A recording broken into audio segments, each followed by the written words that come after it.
Hi everyone and welcome to our third video on inventory valuation, and today we're focusing on the left-in first-out method. It means that when we calculate the cost of goods sold, we first use the tomatoes that we purchased last, and then we move on until we reach our beginning inventory. As previously, in our beginning inventory, we had 50 tomatoes that costed us $2 each. Later, in March, we purchased 30 more tomatoes for $3 each. The last purchase occurred in October, and at this point, we bought 70 more tomatoes for only $1 each.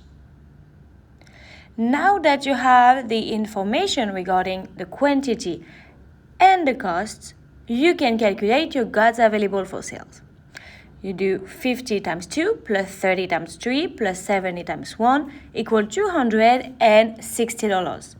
In other words, it means we had $260 worth of tomatoes in our inventory during the year. We sold 100 bottles of ketchup. Keep in mind that this information is not always given to you and you might have to calculate it. And we use 1 tomato per bottle only. Now we can go deeper into our calculation of cost of goods sold. First, you need to understand the quantity of tomatoes that you used during the year. To do so, you take the number of bottles of ketchup that you sold times the number of tomatoes that you use per bottle, which is 100 tomatoes.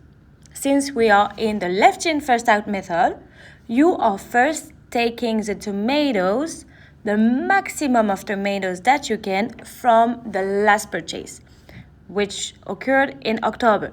So 70 times 1. Now you can deduce the 70 tomatoes to understand for how many more tomatoes we need to find out the price. So we move on to the next purchase that occurred in March, and we had exactly 30 tomatoes times 3. We do not need any more tomatoes, so we can calculate our cost of goods sold by doing 70 times $1 plus 30 times $3 equal $160. In other words, we used $160 worth of tomatoes to produce our 100 bottles of ketchup. Now we can calculate our ending inventory by taking our goods available for sale, $260, we already calculated previously, and we deduce the cost of goods sold that we also calculated previously. In another word, how much worth of tomatoes we had minus how much worth of tomatoes we used equal what we still have in our inventory, which is $100. You can double check by looking at our inventory picture. In our inventory picture, we still have 50 tomatoes times $2 equal $100.